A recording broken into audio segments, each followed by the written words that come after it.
A poor man was married to a beautiful woman. The man and his wife never quarreled. The husband loved his wife, the wife loved her husband, and they were very happy. But this happy couple had a rich and handsome neighbor. He saw the poor man's beautiful wife and fell in love with her.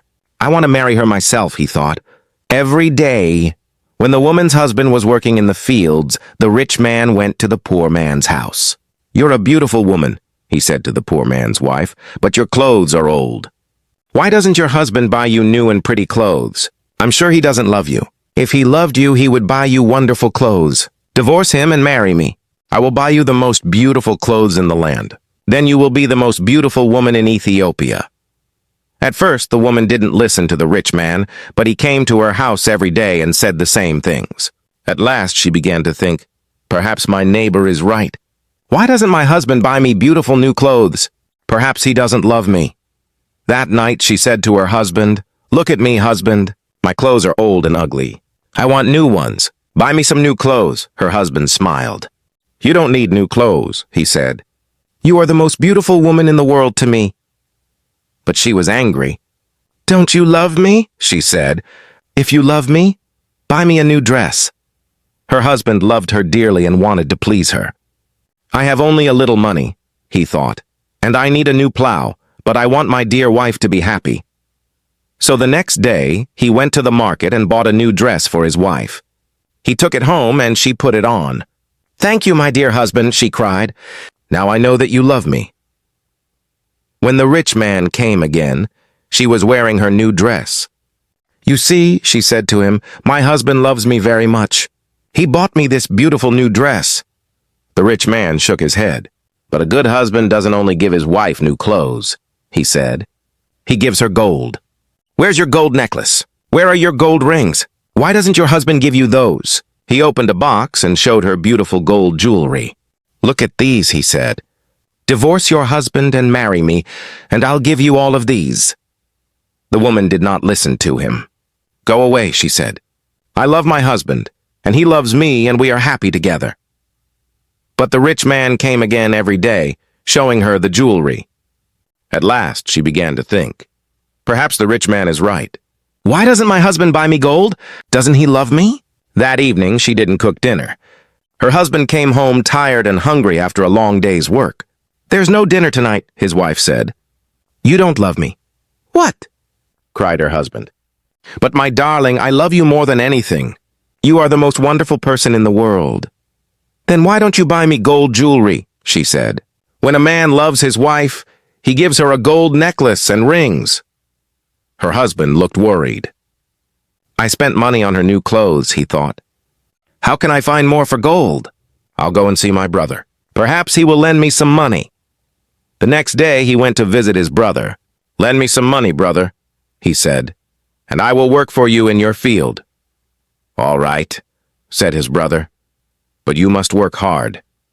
There are many stones in my field, and you must move them all away." The poor man agreed, took the money, and went to the market.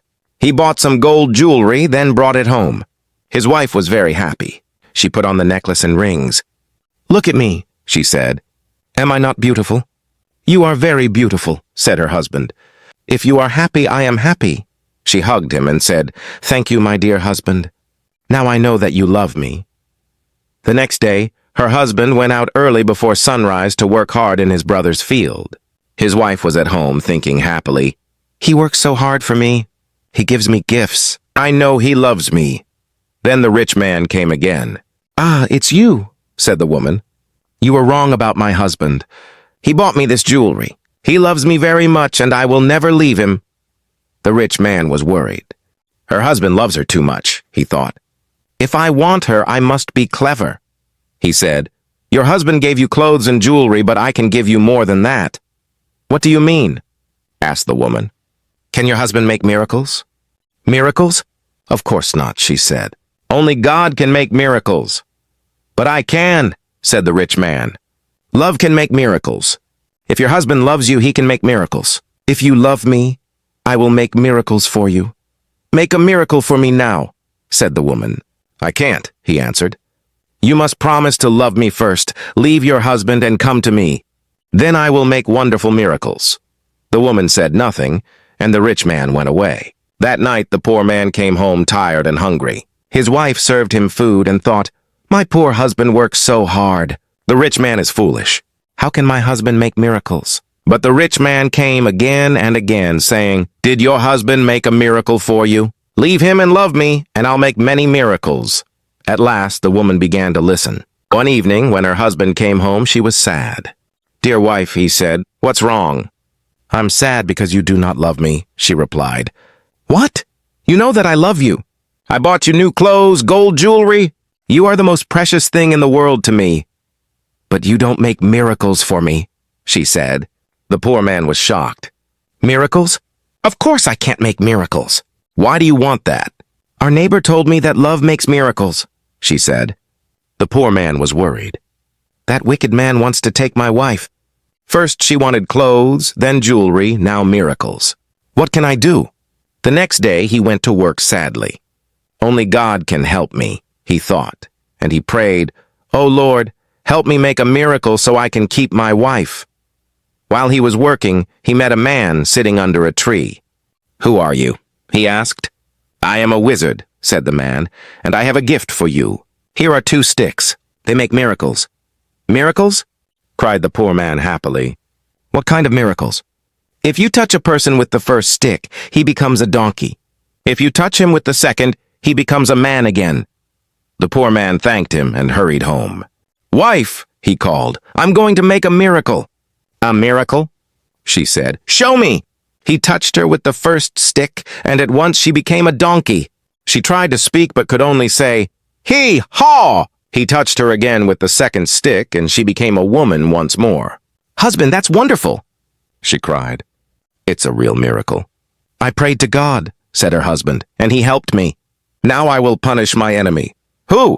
asked his wife. "You know who," said her husband. "The rich man who comes when I'm working and fills your head with foolish ideas.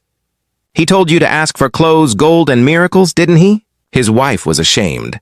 "I'm sorry," she said. "It's true. He wanted me to leave you and marry him, but I don't want that. I will never listen to him again." "Good," said her husband. "Take this stick and touch him with it." He gave her the first stick but hid the second one. The next day, when the rich man came, she said, "Yes, my husband can make miracles." She touched him with the stick, and instantly the rich man became a donkey.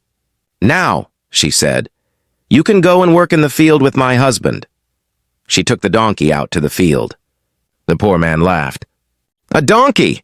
Now I can finish my work quickly." From that day on, the donkey worked hard for the poor man, carrying heavy loads and helping in the field. The poor man became richer. Years passed, and the donkey grew old and tired. One day, the poor man felt sorry for it. He brought out the second stick and touched the donkey. The rich man stood there again, but now he was old, bent, and weak.